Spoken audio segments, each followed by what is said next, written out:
Il est 9h30 ici à Paris. Bonjour à tous, bienvenue dans Paris Direct. Voici les titres de ce mercredi. Un nouveau gouvernement pour un nouveau Premier ministre.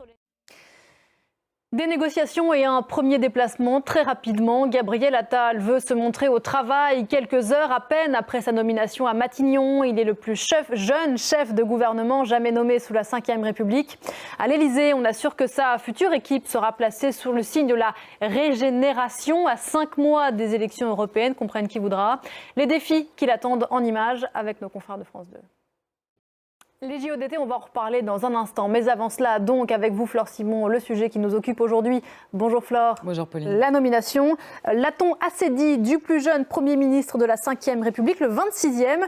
Le choix de l'audace, selon les mots même du principal intéressé. On l'écoute, c'était hier lors de la passation de pouvoir avec Elisabeth Borne. Voilà, peut-on parler, Flore, d'un choix audacieux ? Ce qui est sûr, c'est qu'avec cette nomination, Emmanuel Macron tranche avec les choix de Premier ministre qu'il avait fait précédemment. Merci beaucoup. Loi immigration, d'ailleurs, qui n'a pas fini son chemin, car elle passera le 25 janvier devant le Conseil constitutionnel qui pourrait retoquer une grande partie du texte. On en reparlera sans doute. Merci beaucoup, Flore.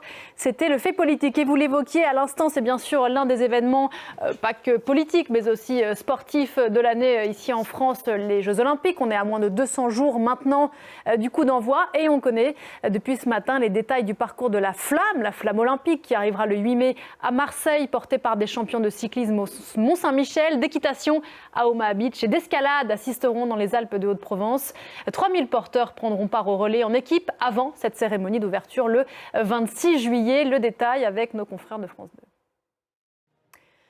Voilà pour cette page consacrée à l'actualité en France. Imaginez maintenant que des hommes armés, cagoulés pour certains, débarquent sur ce plateau et prennent notre équipe en otage. C'est ce qui est arrivé ces dernières heures à une chaîne publique en Équateur. Illustration de la violence des gangs qui ravagent ce pays